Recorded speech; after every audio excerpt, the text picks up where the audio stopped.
आप सभी को पता है कि कुछ दिन पहले हमने एक वीडियो बनाया था जहां पे हमने बात किया था, कहा कैसे यूएस से ईरान को बताया गया है कि इजराइल के लिए यूएस खड़ा है, और लेकिन उसके दूसरे ही दिन में आपको पता है एक बहुत ही तनाव की सिचुएशन क्रिएट हो चुका है, जहां पे इजराइल और ईरान के बीच बढ़ते तनाव को और एक ज्यादा प्रॉब्लमेटिक सिचुएशन के सामना करना पड़ रहा है। वो क्या है, पहले तो इसको हम जानते हैं before understanding the detailings of India. देखो इंडिया का क्या टेक है, और अभी जो वॉर जोन शुरू हुआ है इसके अंदर इंडिया कैसे इसको रेसिप्रोकेट कर रहे हैं, वो सारी चीज आज के सेशन में हम बात करेंगे।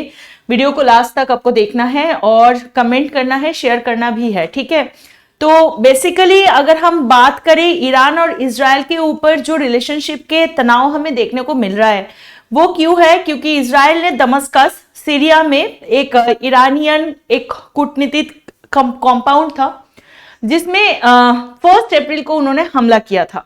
अब ये जो हमला हुआ उसके अगर हम बात करें तो उसमें हमें देखने को मिला कि बहुत सारे ऑफिशियल्स का, बहुत सारे वहां पे तैनात जो मिलिटरी थे वो उनके डेथ हो गया, और जिसमें top Iranian revolutionary guard commander भी शामिल थे। दूसरी बात क्या है, जियोपॉलिटिकल एक जो सिनेरियो क्रिएट हुआ है ये तो आपको पता ही है, दोनों देशों के बीच ही एक प्रतिस्पर्धा और एक बहुत ही ज्यादा शत्रु भाव का इतिहास हमें देखने को मिला है। उसके बारे में हमने लास्ट वीडियो में बहुत डिटेलिंग्स में बताए थे, आशा करती हूँ वो वीडियो आपने देख चुके होंगे। अगर नहीं देखे हो तो जाके प्लेलिस्ट से जरूर देख लेना।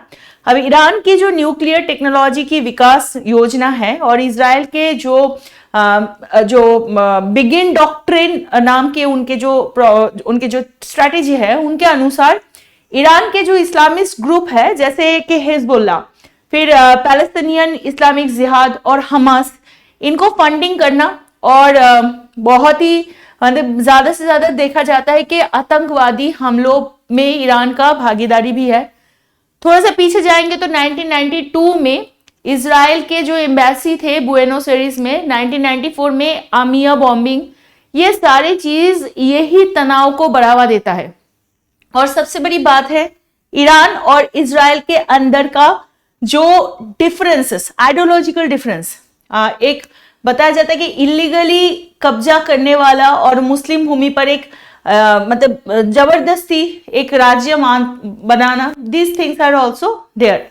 अब इजराइल ईरान को अपने अस्तित्व के लिए एक खतरा मानता है। अब हमेशा से ही कहा कि ईरान को न्यूक्लियर वेपन नहीं मिलना चाहिए, always they are against it. Israel के नेता ईरान के मिडिल ईस्ट में विस्तार से भी जितना ज्यादा कर रहे हैं उससे भी वो बहुत टेंशन करते हैं। तो ये सब कारण के चलते हुए दोनों देशों के बीच के जो तनाव है वो बढ़ते बढ़ते एक ऐसे क्षेत्र में आ गया है कि वो स्थिरता आने के बदले वो चुनौती बन गया है। करेक्ट। अब हम बात करेंगे इंडिया का क्या यहाँ पे पोजीशन है, इंडिया का क्या पोजीशन रहा है।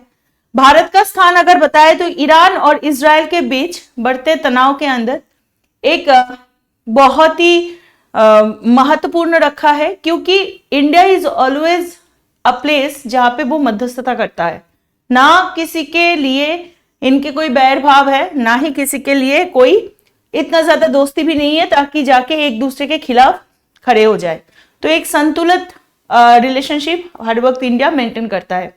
अब भारत क्या चाहता है, भारत ये चाहता है कि ये तनाव में कमी आ जाए, क्योंकि इसका जो सीधा असर भारत के जो लोग हैं या भारत के जो इकोनॉमिकल कंडीशंस है या जो भारत की जो स्ट्रैटेजिक पार्टनरशिप्स है वो सारे जरूरत पर ये बहुत ज्यादा इसका इफेक्ट पड़ सकता है। भारत ने वर्ल्ड सिचुएशन में अपने चिंता व्यक्त किया है और दोनों देशों को ही बताया कि भाई थोड़ा संयम बनाए रखो, हिंसा से दूर रहकर भी एक डिप्लोमेटिक, एक कूटनीतिक रिश्ते के ऊपर, एक कूटनीतिक मार्ग के ऊपर हम वापस आ सकते हैं। भारत के लिए वेस्ट एशिया के क्षेत्र में बहुत ही महत्वपूर्ण है, क्योंकि यहां से भारत की एनर्जी सिक्योरिटी और सामुद्रिक मार्ग मतलब यानी कि जो ओशन या सी रूट होता है उनका संरक्षण जुड़ा हुआ है।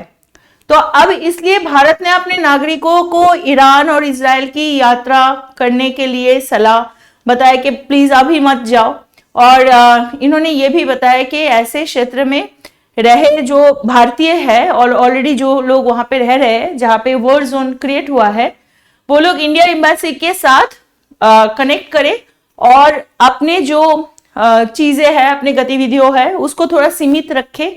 और भारत की ये प्रक्रिया वेस्ट एशिया में बहुत ज्यादा शांति और स्थिरता को बनाए रखने की दिशा में एक कदम देखा जा रहा है। और इससे दिखता है कि भारत अपने नागरिकों की सुरक्षा और क्षेत्र की स्थिरता को लेकर कितना ज्यादा सीरियस है।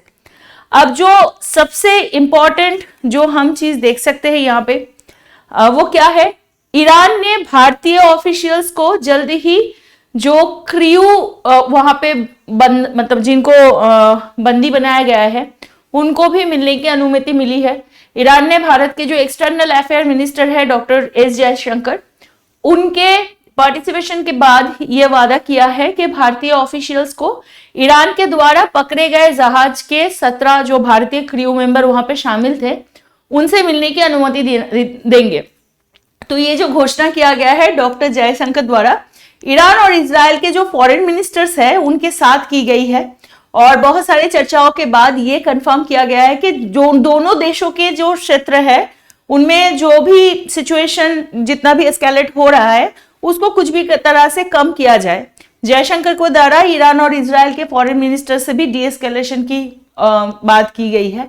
अब डॉक्टर जयशंकर ने ईरान और इजराइल के बीच बढ़ते तनाव को लेकर बहुत ही ज्यादा चिंतित है। ये बताया कि दोनों देशों के जो फॉरेन मिनिस्टर्स है उनसे बात करके उनसे तनाव कम करे और स्थिति को संभालने की अपेक्षा की जाए।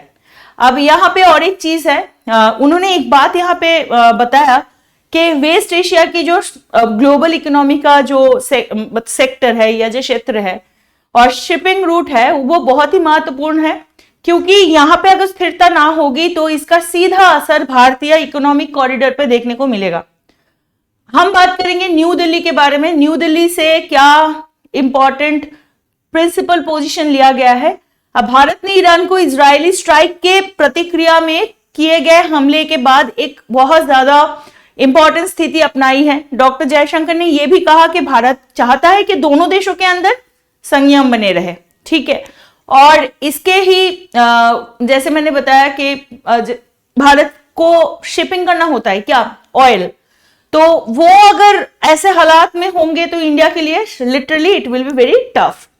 तो आखिर में हम यहाँ पे ये बात जरूर कर सकते हैं कि ये जो समय है, भारत की कोशिश यही है कि वेस्ट एशिया के अंदर शांति बनी रहे और किसी भी प्रकार के संघर्ष से ये बचा जा सके।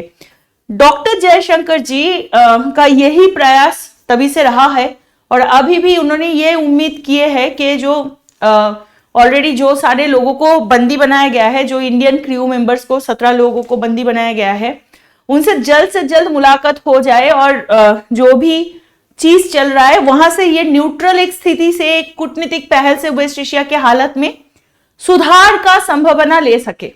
तो ये जो डिस्कशन है भारत के विशेष नीति और उसके पड़ोसी देशों के साथ संबंध पर एक बहुत ही गहरा इंपॉर्टेंस रखते हैं और ये भी दिखाता है कि भारत कैसे अपने नागरिक की सुरक्षा के लिए बद्धपरिकर है, प्रतिबंधित है।